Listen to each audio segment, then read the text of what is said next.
tal, amigos? Buenas noches y bienvenidos todos a este programa que lleva por título Andalucía Paranormal de 7 Televisión. Programas intensos los que estamos haciendo en las últimas semanas, con mucho contenido, y en esa línea queremos seguir. Queremos seguir porque estamos viendo y visitando muchos lugares encantados, pero también estamos visitando una gran cantidad de lugares arqueológicos con mucho interés, y hoy la idea es no ser menos. Porque, fíjense, les propongo un viaje en el que, en primer lugar, nos vamos a ir a un hospital de tuberculosos entre Huelva y Sevilla, y ahí es donde nos vamos a quedar para investigar presuntos fenómenos paranormales que se viven en su interior. En nuestro capítulo de cine visitamos otro clásico del cine de terror, Pesadilla en Elm Street. Luego les contaré, porque quizás los más jóvenes no caen en cuál es esta película, que yo les recomiendo, pero que los que tienen ya una edad y son jóvenes, pues seguramente los recuerdan. Igualmente nos vamos a tierras del país de las arenas eternas, a Egipto, para visitar un lugar mágico llamado el Serapeum. Seguiremos hablando de literatura de misterio. Hoy lo tienen ahí, Caballo de Troya, su autor Juan José Benítez, que ya va por el 12, pero que yo me he permitido empezar por el primero, que es el Caballo de Troya 1, que a mí particularmente es el que me impactó y el que encarecidamente les recomiendo. Y finalizaremos con nuestro habitual repaso a las fotografías misteriosas históricas, aquellas que sí que nos dejan con una sensación de no saber cómo se han podido grabar o captar, o si realmente tiene algo misterioso. Y comienzo siempre con una pequeña editorial que me gusta hacerle, una pequeña reflexión sobre el mundo del misterio. El mundo del misterio que debería disfrutar más del misterio. Sí, dirán, ¿y cómo es eso? Permítanme decirle que en muchas ocasiones, cuando nos sentamos aquí y les exponemos los temas, les hablamos, como temas públicos y personajes públicos que somos, estamos sujetos a la crítica, por supuesto, se admite. Pero también es verdad que hay ocasiones en las que se carga demasiado contra lo que son los profesionales que hacen su labor, que investigan, que presentan, que dirigen, que divulgan, y no se tiene en cuenta pues que en muchas ocasiones lo que contamos es lo que nos cuentan los testigos. A mí en estas últimas semanas me dicen, oye, ¿cómo es posible que todas las semanas haya un tema de misterio que publicas? Pues mire usted, porque muchas veces no se investigan todos, muchas veces tenemos imposibilidad, y por eso muchos artículos no hay que quedarse solamente con lo que es el titular, hay que leer la noticia. En Andalucía Información pueden tener y tienen una sección en Andalucía Paranormal donde todos los temas que tocamos en este programa se van tocando, por lo menos uno de los que entran en cada programa. Y se cuenta lo que hay, y si se paran a leerlo, pues lo que se va narrando muchas veces son las experiencias de las personas, el sentarte con alguien y que te cuente lo que ocurre y lo que no ocurre. Eso también es un trabajo que hay que hacer. Y que evidentemente el investigador, el que se sienta aquí, pues se tiene que fiar del testigo. Se tiene que fiar del testigo y creer en su palabra. Y es lo que se refleja. Hay que disfrutar más del misterio. Está bien ser crítico, está bien ser escéptico, pero sanamente escéptico y sanamente crítico, no destructivo. Hay un movimiento, los antimisterios, que le llaman.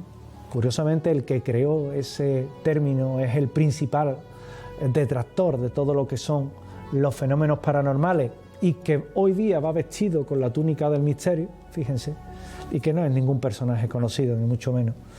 Pero que sí es verdad que estamos sujetos a esa exposición pública, que se respeta, que se acepta, pero seamos constructivos, dejémonos llevar por el misterio y participemos del misterio. Es decir, si usted tiene un caso paranormal, cuéntenoslo. Recuerde, andaluciaparanormal.7tv@gmail.com, andaluciaparanormal.7tv@gmail.com. Cuéntenoslo. Estaríamos encantados de tenerle aquí sentado. Y en lugar de ser yo el que cuente su caso, que sea usted, si quiere. Y si no, se le puede hacer 1000 cosas. Ponerlo en oscuro, distorsionarle la voz, pero cuéntenoslo. Estaríamos encantados. Disfrutar del misterio, que es al fin y al cabo de lo que se trata. Y vamos a disfrutar del misterio nosotros, porque vamos a comenzar viajando a un hospital de tuberculosos, nada más y nada menos, en la sierra, entre Sevilla y Huelva. Un lugar que es particularmente intenso, es particularmente de crear inquietud y temor en la persona. Miren ustedes, no hay hospital que no tenga un fenómeno extraño en su interior. Esto lo subrayo y lo resalto. Creo que todos los que hemos investigado en hospitales, en activos o abandonados, hemos sufrido en diferentes ocasiones fenómenos extraños. Ya hablamos en su día del Sanatorio de los Muertos, en Sevilla. Hablamos en su día también de lo que es y lo que son los manicomios malditos que tienen además una obra de este que les habla, que se llama Manicomios Malditos, de Almuzara, que refleja todo ello. O cuando hablamos, por ejemplo, del Sanatorio de Berta, que yo recuerde, y que el Sanatorio de Berta en Granada, que nos venía a contar también cómo allí era también un hospital de tuberculosos, que Berta Wilhelm era la que se encargaba de de guiar esos designios, ¿verdad? Bueno, pues hay muchos centros, hay muchos lugares que tienen ese misterio en su interior. Y es un misterio en el cual hospitales, sanatorios, lugares donde ha habido vida, muerte, donde hay personas que de alguna manera han sufrido en su interior, que son muchas, créanme que son muchas, pues han tenido la ocasión de vivir esa ilusión, desilusión, esperanza, desesperanza, que en muchas ocasiones se tiene y que hace que la persona pues realmente pues lo sufra, lo padezca de una manera intensa y especial. En Huelva descubrimos ese sanatorio, ese hospital de tuberculosos, muy desconocido, muy alejado de lo que es la realidad, y entre casi la maleza que ya ha crecido en torno al mismo.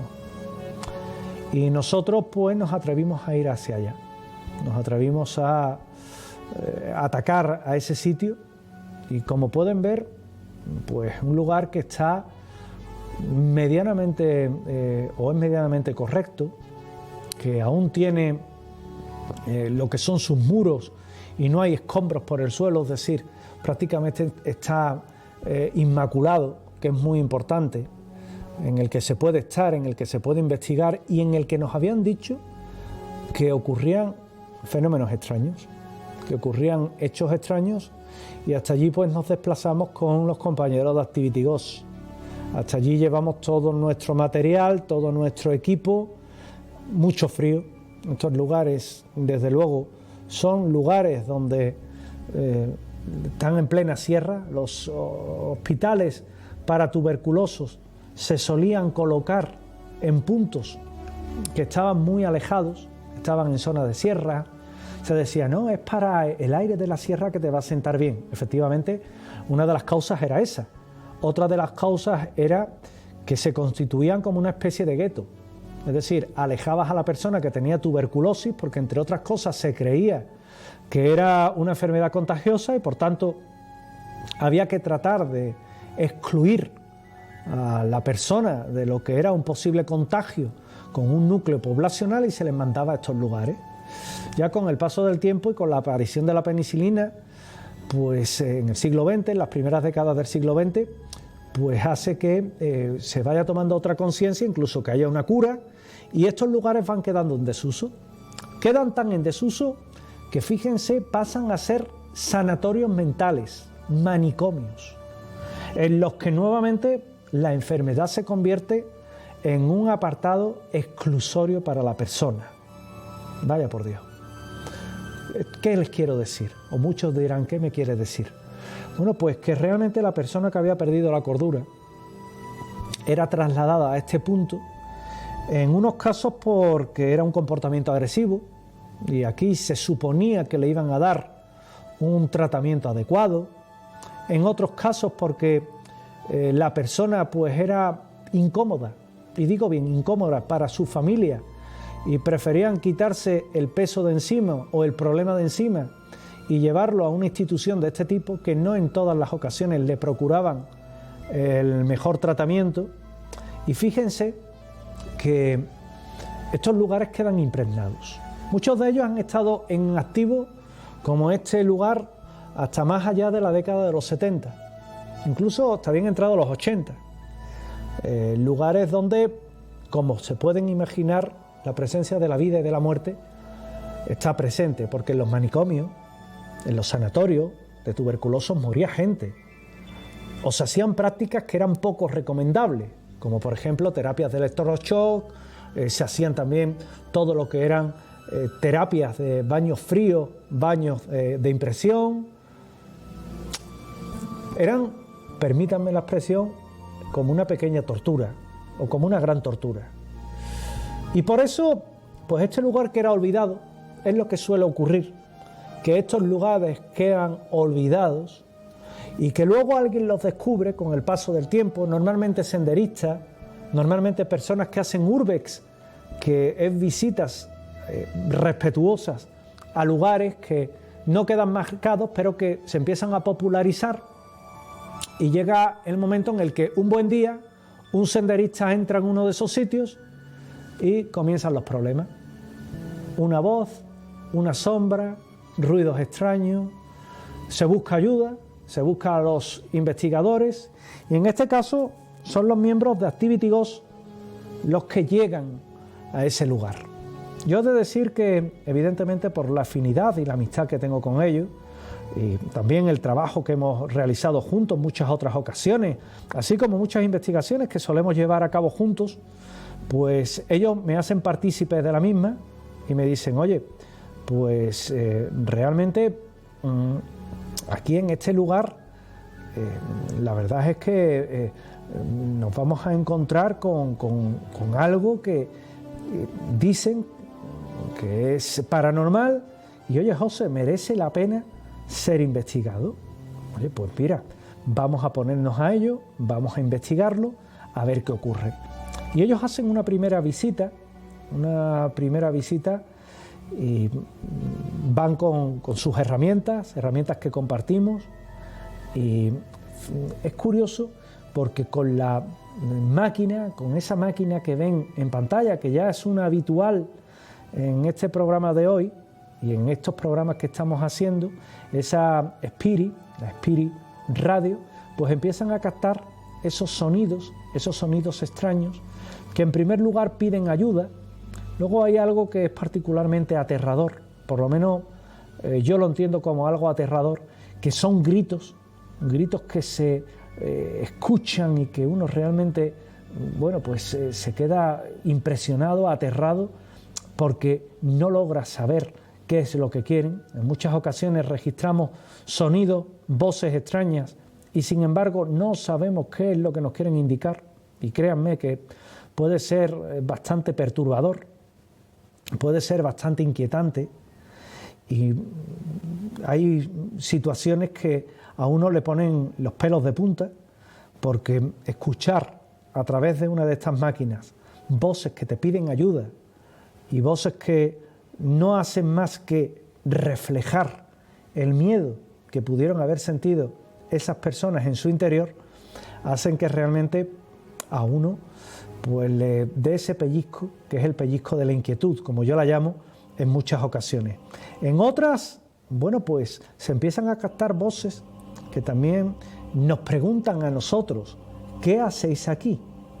Y bueno, a uno le empieza a dejar también la sensación de que hay tanta curiosidad desde ese otro lado hacia este otro lado, que es el que nosotros ocupamos.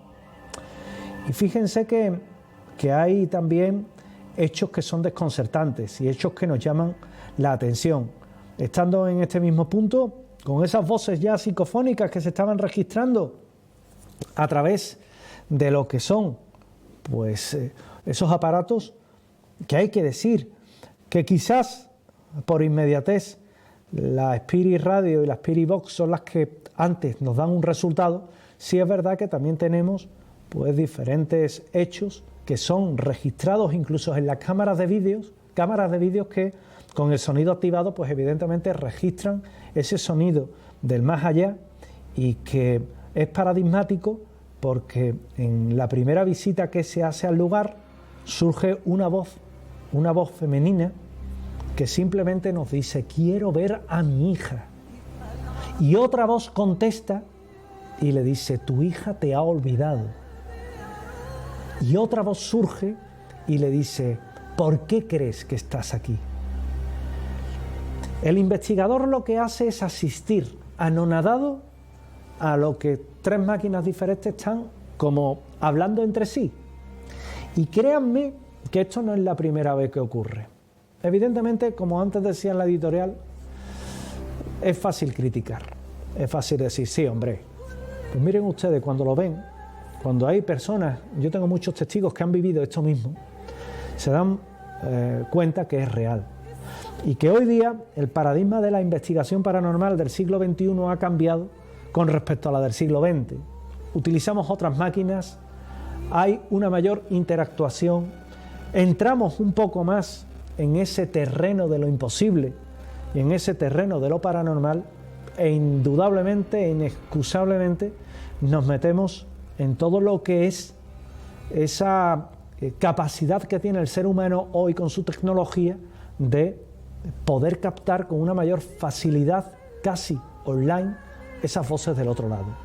Pero si no queremos atender a esas psicofonías impresionantes que obtuvimos en esta investigación, sí es verdad que en un edificio que es grande, que tiene muchas habitaciones, ponemos de nuevo esa otra máquina que es la Kinect, que también está sujeta a crítica y es polémica, no les digo que no, y donde nuevamente la Kinect empieza a registrar muñecos, nosotros les llamamos, como si hubiera realmente una presencia, y que esa presencia pues también incluso nos llega a guiar por lo que son los pasillos de este edificio, y que hemos visto esbozado en algunas imágenes, que reparte a derecha e izquierda diferentes habitaciones, y esas habitaciones lo que nos indican eran donde estaban los pacientes, donde estaban los enfermos, primero aquejados de la tuberculosis y luego aquejados de la locura.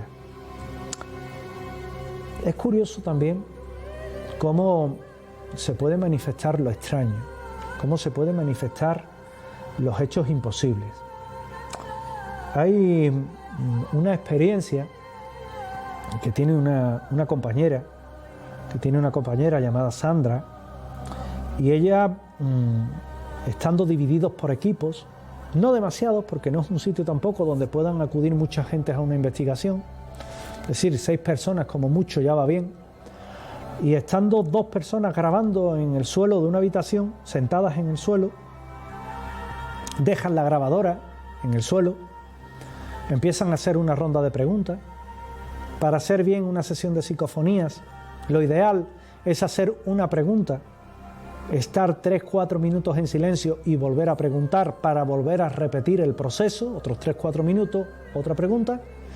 Y ellas durante esa prueba van haciendo las típicas: ¿hay alguien aquí? ¿Cómo te llamas? ¿Qué te pasó?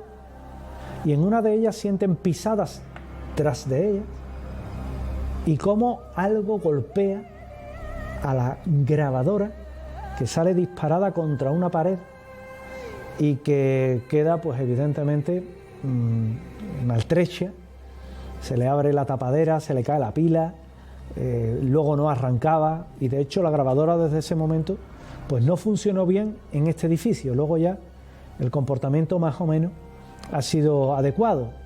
¿Qué impulsó, qué golpeó a esa grabadora? Se realizan diferentes fotografías para tratar de grabar en diferentes espectros, luz ultravioleta, luz infrarroja, que también tenemos cámaras que funcionan bajo espectro infrarrojo, Incluso con la cámara térmica hacemos fotografía térmica y las muestras pues vuelven a ser sorprendentes. Orbes, esferas de luz que están sujetas a estudios aún. Las impresiones térmicas que muestran como hilos térmicos a una temperatura mayor de la que había ambiente y que no se corresponde con ninguna linterna ni con la lámpara de ninguna linterna, menos hoy día que son luces LED. Y también curioso cómo los detectores de presencia, como ya nos ocurre en otros lugares, pues vienen a saltar cuando aparentemente no hay nadie. Ponemos en juego nuevamente las Spirit Radio y las Spirit Radio vuelven a dar un resultado sorprendente, porque hay un momento en el que surge una voz poco más grave que nos dice aquello de iros de aquí, iros de aquí. En ocasiones también, aunque a mí me gusta ser respetuoso, sí es verdad que hay miembros del equipo un poco que se envalentonan y dicen aquello, pues no me voy a ir, voy a acabar de investigar. Y surge una voz que dice, iros ya, como nuevamente en una actitud bastante solemne, bastante amenazante, indicando que quiere que abandonemos el sitio. Cuando uno hace el esfuerzo por ir a un lugar de este tipo, pues evidentemente lo que no hace es irse a la primera amenaza y sigue grabando. Y empiezan a escucharse pisadas. Hay un momento en el que es particularmente sobrecogedor, en el que en una habitación se escucha un grito, un chillido. Creemos que puede ser alguna compañera, nos miramos y las compañeras están allí en ese momento con nosotros. Entonces, ¿quién ha gritado? Porque era un grito humano. Acudimos, corremos al lugar. ¿La sorpresa? Pues la sorpresa es que no hay nadie. Que ese grito proviene de la nada. Que la nada es la que ha provocado ese grito sobrecogedor. ¿Y cómo es posible? ¿Hasta qué punto podemos llegar a esto? ¿Por qué? ¿Quién? Y la máquina, nuevamente, la Spirit Radio interactuando inteligentemente. He sido yo, nos dice. ¿Y quién eres tú? Responde un compañero. Y surge una voz que dice, María. María. En ese momento en el que hay una conversación, entre comillas siempre, que muchas veces se nos coge con demasiada laxitud todo lo que son los comentarios que hacemos. Todo esto hay que dejar pasar un tiempo entre preguntas, respuestas, no es tan fluido evidentemente, pero que sí es verdad que el investigador tiene en su mano esas herramientas que le permiten esa interacción que es tan sorprendente y es tan importante. Y seguía la comunicación. Fueron momentos. Una investigación paranormal puede durar desde media hora, que en muchos casos son investigaciones que son los previos, son las visitas primeras que se hacen, a varias horas, incluso una noche. Pero cuando nos encontramos en esta tesitura, incluso se puede llegar a pedir ¿qué necesitáis? Y una voz lacónica nos dice la vida, precisamente aquello que no le podemos dar, precisamente aquello que no podemos mostrarle. Como capítulo de conclusiones dentro de lo que es este primer tema, ¿qué es lo que está pasando en este hospital de tuberculosos entre Sevilla y Huelva, en la sierra? Qué difícil, qué pregunta tan difícil. Los hospitales siempre van a tener extraños fenómenos dentro. Me voy al Carlos Haya de Málaga, al Puerta del Mar en Cádiz, me voy al Castilla en Córdoba, al antiguo Manuel Lois, al Juan Ramón Jiménez en Huelva, al Virgen del Rocío, Virgen de Fátima, el que quieran, Macarena en Sevilla. Me voy, si quieren, a Granada con ese sanatorio de Berta. Nos podemos ir al Hospital General, en este caso de Almería, a Jaén, donde también ocurre en el hospital de Jaén. Todos los hospitales, en cualquier provincia, ya no solo en Andalucía, ocurren hechos extraños. En el Verger del Toro, en las Islas Baleares, donde también se ve este programa. Es decir, casi todos los edificios hospitalarios, sanitarios, tienen hechos extraños. Más aún los que están abandonados, porque ya no tienen actividad. Y porque de alguna forma todo lo que hay dentro, cuando llegan los investigadores, se renueva y se remueve. Y suelen surgir, y suelen salir, y se manifiestan. ¿Hasta cuándo? No lo sabemos. ¿Y lo pueden ustedes quitar? Nos preguntan muchos. Miren ustedes, no. Esas personas que tienen una cierta sensibilidad, Rafael de Alba, Aldo Linares, ¿verdad? Personas que usan la mediumnidad, pues a lo mejor pueden ser de cierta ayuda, que no quiere decir que lo quiten, pero el investigador solo puede hacer lo que están viendo en pantalla, dar fe de lo que ocurre, recoger las pruebas y dentro de ello, pues tratar con objetividad, documentación histórica, documentación de los fenómenos paranormales y poder explicar satisfactoriamente o no lo que ocurre dentro. Y este hospital de tuberculosos de la Sierra de Huelva no deja de ser pues simplemente una parte de ello. Lo dejamos ahí para pasar, en este caso, en esta nueva recomendación que les quiero hacer, a una película, Pesadilla en Elm Street. Vaya nombre. No sé si saben de dónde vienen lo de Elm Street. Elm Street es donde asesinan al presidente Kennedy.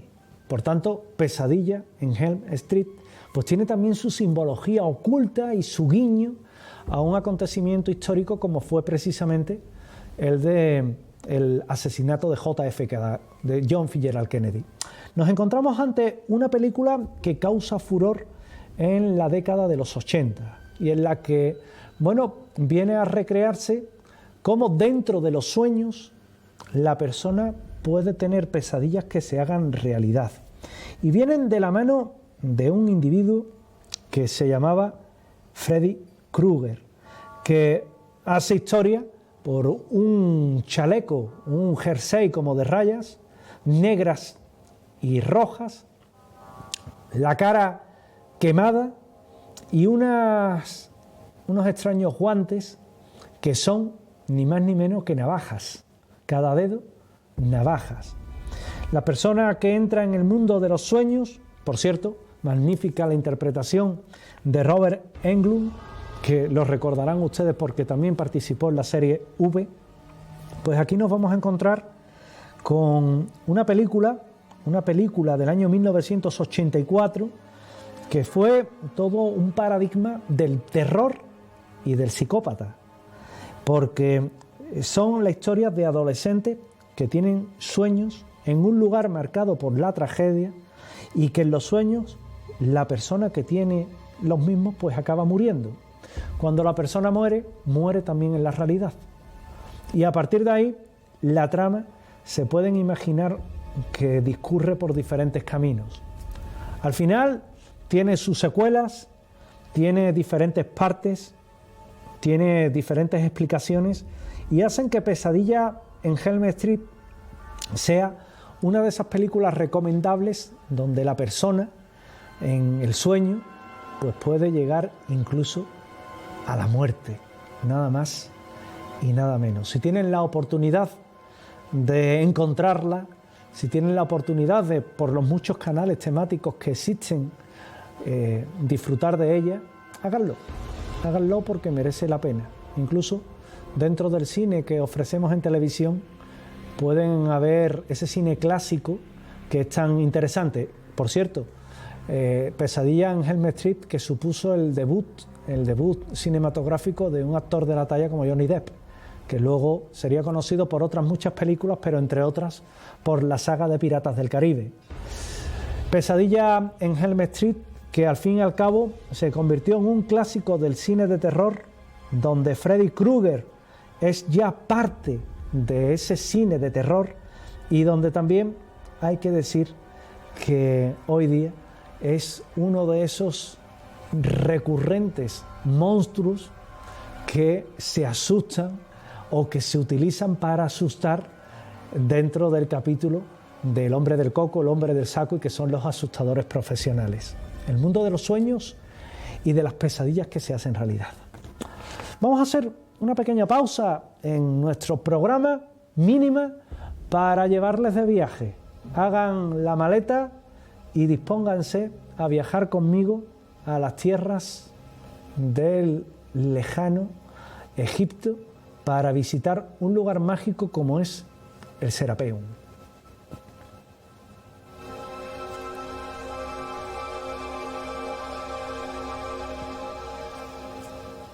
Egipto, un lugar en el que destacan por tener en pie a las consideradas como parte de las 7 maravillas del mundo, las pirámides de Egipto. Pero he de decirles que Egipto no solo tiene, o no es el país que más pirámides tiene, ni mucho menos, sino que es el país, en este caso, que tiene quizás las de mayor dimensión. Siempre teniendo en cuenta que tenemos también las pirámides mayas, que también son de unas proporciones bastante importantes. Pero yo no quiero hoy pararme en Giza. No quiero detenerme en un lugar que ya hemos visitado como es Giza. Quiero viajar un poquito más allá para quedarnos en Saqqara. Saqqara, que es un yacimiento muy importante, que los que estén metidos en el mundo de la historia y de la arqueología, pues sabrán que allí se encuentra la llamada pirámide escalonada, y que es posiblemente una de las construcciones que dan origen, o que son las precursoras de las actuales pirámides, con las caras, en este caso, absolutamente diáfanas, y que es parte también de la historia de la arquitectura. Allí tampoco nos vamos a detener en la pirámide escalonada de Saqqara, sino en un lugar que a mí particularmente me llama la atención, el Serapeum. ¿Saben lo que es el Serapeum? Seguramente no, y seguramente voy a ser el que les va a llevar de la mano para descubrir un lugar también que es, es mágico. El Serapeum, que se encuentra en una zona de profundo yacimiento arqueológico, pues es un punto en el que vamos a descubrir una serie de tumbas, una serie de huecos, que tiene la particularidad que no albergó nunca a ningún ser humano, sino que habría estado dedicado al dios Apis.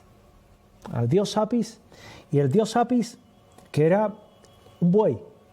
El Serapeum tiene una serie de apartados, una serie de nichos, vamos a llamarlo así, y ahí nos vamos a encontrar que el Serapeum tiene y encierra un tremendo misterio. Un tremendo misterio porque fue el francés Mariette el que da con este impresionante emplazamiento en Saqqara en el año 1842, con tan solo 21 años, siendo profesor del colegio Boulogne-sur-le-Mer, y que él empieza a investigar, y es de los pocos que había antes estado al servicio del renombrado Champollion, aquel de la piedra Rosetta.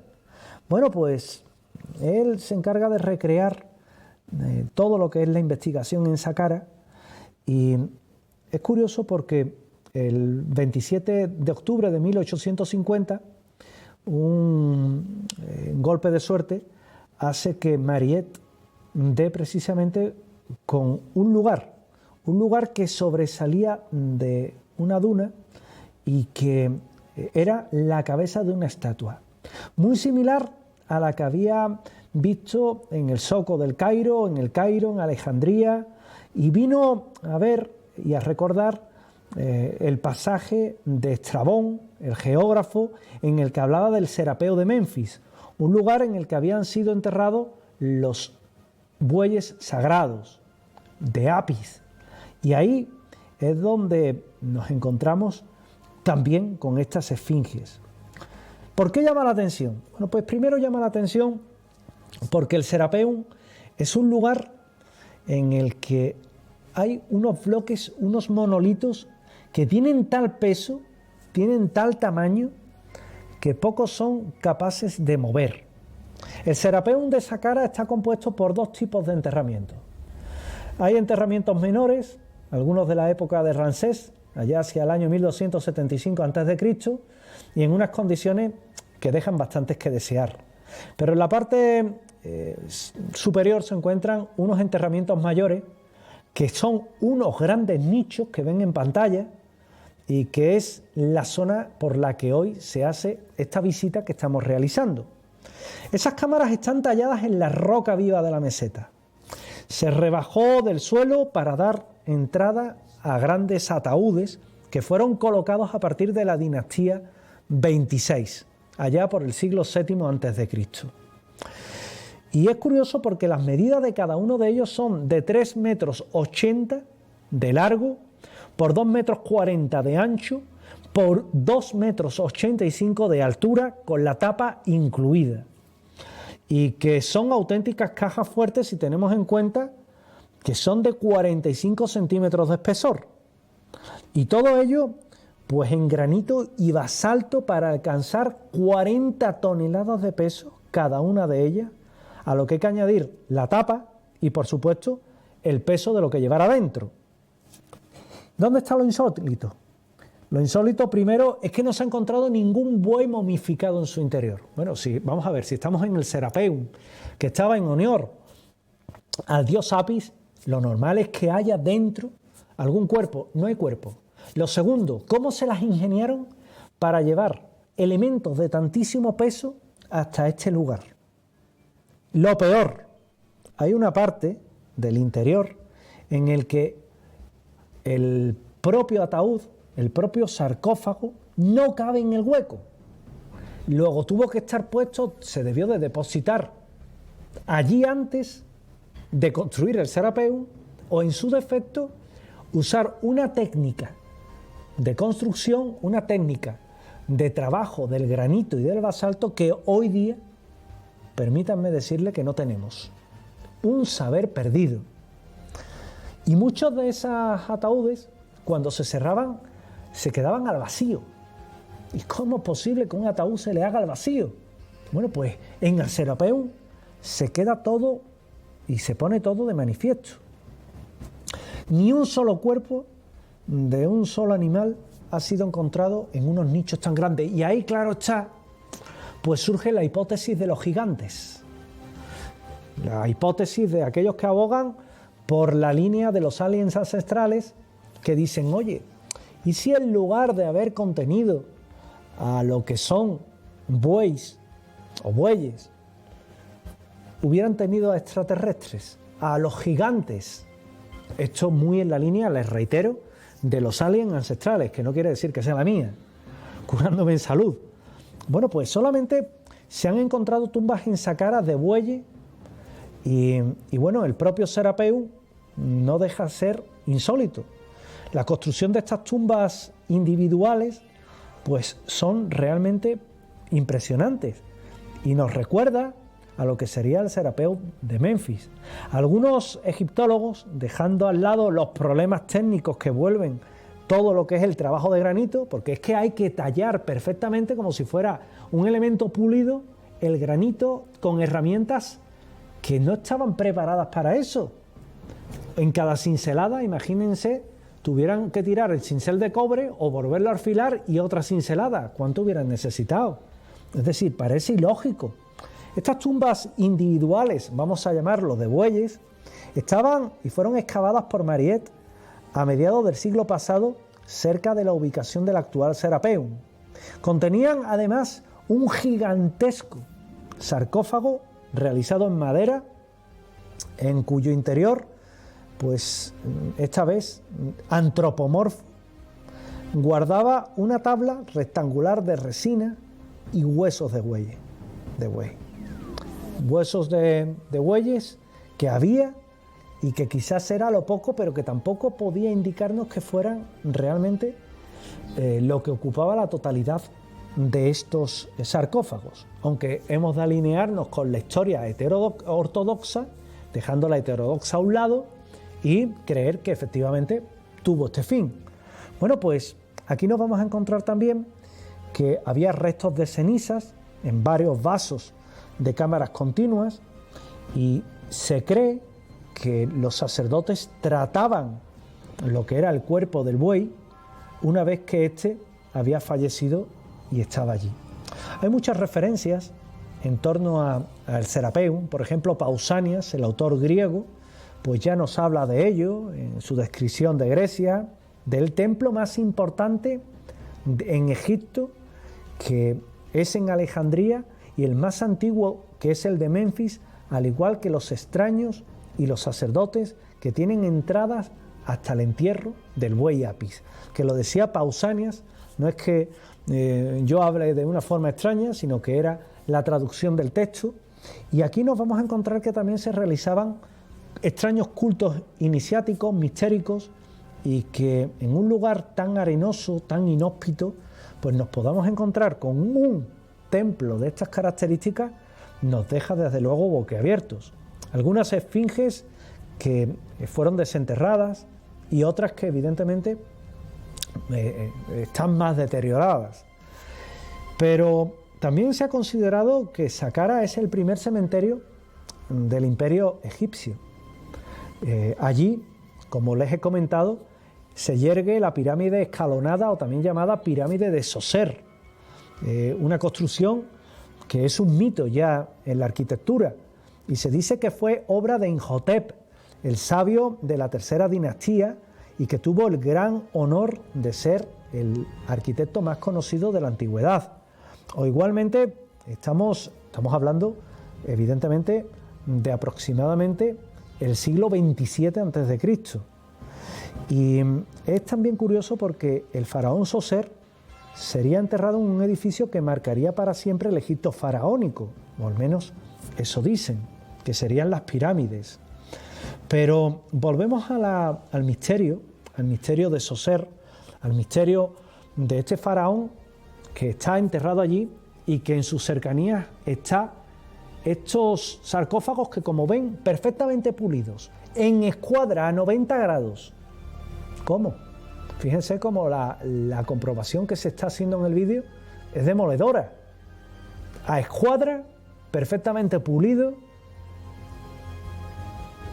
con un material tan duro como es el granito y el basalto, con tapaderas que pesan toneladas de peso y que habrían sido trasladadas allí por aquellos primitivos egipcios a fuerza de tirar. Bueno, supongamos que eso es así. ¿Y cómo lo introducen en ese lugar? ¿Cómo hacen la maniobra? ¿Cómo? Porque el pasillo que hemos visto realmente es angosto, y un sarcófago de tantas toneladas de peso, permítanme decirle que entre 10 personas no lo mueven, ni entre 10 ni entre 20, no lo mueven. ¿Cómo? Pues realmente ahí está el misterio. O cómo llegan a poner la tapa justamente encima, si la tapa también tiene varias toneladas de peso, o cómo ese gran sarcófago, el sarcófago que destaca, está allí metido, y cómo se puede hacer incluso ese vacío. Nos vamos a parar para terminar con este bloque con el sarcófago del Serapeum, y se los voy a explicar, porque en este lugar, bueno, tiene una importancia en yacimientos arqueológicos alto, en tesoro bajo, porque no se ha encontrado ningún tesoro, obviamente. Pero sí es verdad que aquí lo que nos vamos a encontrar es que hay muchas tumbas privadas que tienen, en este caso, bastante más tiempo, y en el Serapeum lo que sí encontramos son esos 24 sarcófagos destinados, supongamos, a esos toros reales, y una rareza que merece verse porque es ese punto en el que está ese sarcófago gigantesco que supera a todo con diferencia y que hace que de alguna forma nos quedemos con la boca abierta y que incluso nos planteemos si el Serapeum pudo haber sido realmente reutilizado, que sí, vamos a alinearlo con esas teorías de los aliens ancestrales, que diría mi amigo Josep Guijarro, y que hace que, oye, quizás en un remoto pasado el Serapeum o esos sarcófagos no tuvieron en su interior a ningún buey y sí tuvieron, pues quizás a otro tipo de ser biológico. ¿Quién sabe? Cerramos con estas imágenes del Serapeum y permítanme que ahora les haga una recomendación literaria, una recomendación bibliográfica y les hable de este libro, de Caballo de Troya, yo diría que uno de los trabajos más importantes que ha habido en estos últimos años cuando ahondamos en lo que es un viaje en el tiempo. ¿Es posible un viaje en el tiempo? Yo no lo sé. Yo les digo que a día de hoy el viaje en el tiempo es una quimera. Esa es mi opinión. Que tal vez dentro de un tiempo, no me atrevo ni a etiquetar ese tiempo, sea posible, pero a día de hoy es imposible. Este libro que tengo en las manos, Caballo de Troya, plantea algo muy diferente. Plantea cómo a manos de Juan José Benítez, que es un magnífico periodista, un investigador genial, autor de muchos trabajos muy interesantes históricos en materia ufológica en este país. A mí particularmente me siguen llamando mucho la atención trabajos particulares suyos como El Enviado, un libro del que hablaremos. Pero en Caballo de Troya a él le llega, según cuenta, una información en la que se les da el contenido de un presunto viaje en el tiempo por parte de dos militares que en un proyecto estadounidense se plantea a qué época del tiempo viajar. El ataque a Pearl Harbor, la guerra de la independencia americana. No. Todo eso se deja atrás y se dice, no, vamos a tiempo de Jesús de Nazaret. Y así es como comienza la aventura de Jasón y de Eliseo, Jason y Eliseo, si son más puristas pronunciándolo, ¿no? Y viajan a tiempos de Jesús de Nazaret, convirtiéndose en seguidores suyos, uno como seguidor de facto, el otro desde un módulo, desde el módulo madre que controlaban. Y te cuenta toda esa apasionante historia que a mí me ha llevado a seguir todos los libros que tiene Caballo de Troya, aunque me quedo particularmente con la primera y la segunda entrega. Son las que más me gustan. Todos los libros son buenos, todos los libros te dejan una enseñanza, te enseñan la vida de Jesús de Nazaret desde un punto de vista casi novelístico o novelístico, como lo quieran entender. Y Caballo de Troya, créanme que es ese bestseller por merecimiento propio de un gran escritor llamado Juan José Benítez, que a día de hoy creo yo que tiene poco parangón y pocos iguales que hayan escrito una obra, un libro tan adictivo, tan entretenido y que rebose tanta genialidad como Caballo de Troya. Muy recomendable. Dejamos Caballo de Troya ahí observando el programa. En estos últimos programas pues hay muchos elementos en la mesa, hay libros, hay restos arqueológicos. A mí saben que me gusta tener la mesa de trabajo llena de cosas, aunque siempre es conveniente tenerla despejada. Y hay elementos que se tienen en álbum. ¿Se acuerdan de los álbumes de fotos? Hoy día los álbumes los tenemos o en el móvil o en un disco. Quien use disco habrá quien diga que antiguo, o habrá quien lo tenga en redes sociales. Yo les voy a hablar ahora de fotografías con historia, pero con historia paranormal. Y para eso vamos a comenzar a ver algunas de ellas y a explicarle qué se ve en ellos. Por ejemplo, esta imagen en la cual vemos a una mujer sentada, o aparentemente es una mujer sentada, y que realmente nos muestra al fantasma.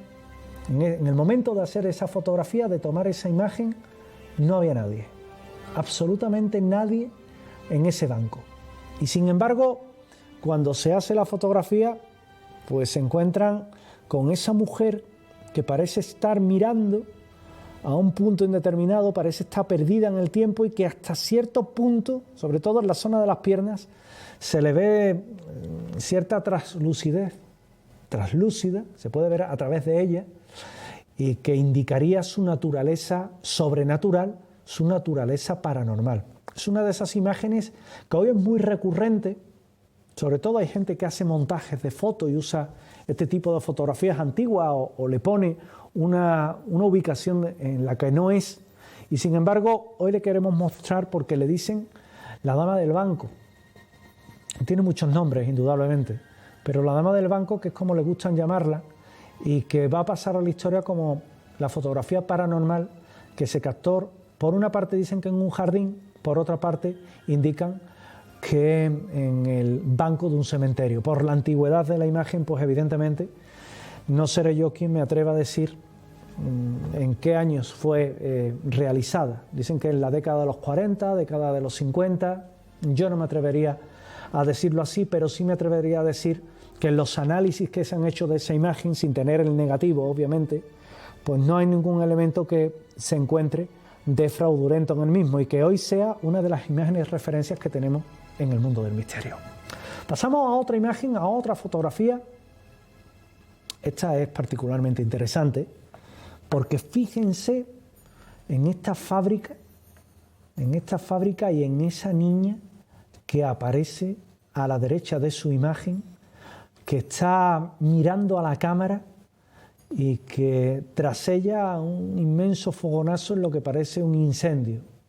Realmente se capta durante el incendio en una iglesia, en una fábrica, por otra parte, siempre van a ver que hay disparidad, es en una fábrica, pero sí es verdad que cuando se hace esa foto simplemente en general del sitio, pues lo que surge es esa niña que parece estar mirando al objetivo y que en el momento de realizar la misma no estaba. Es en el momento de revelar la foto, en aquellos cuartos oscuros con la luz roja, cuando surge esa imagen, cuando surge esa fotografía que nos deja sin palabras.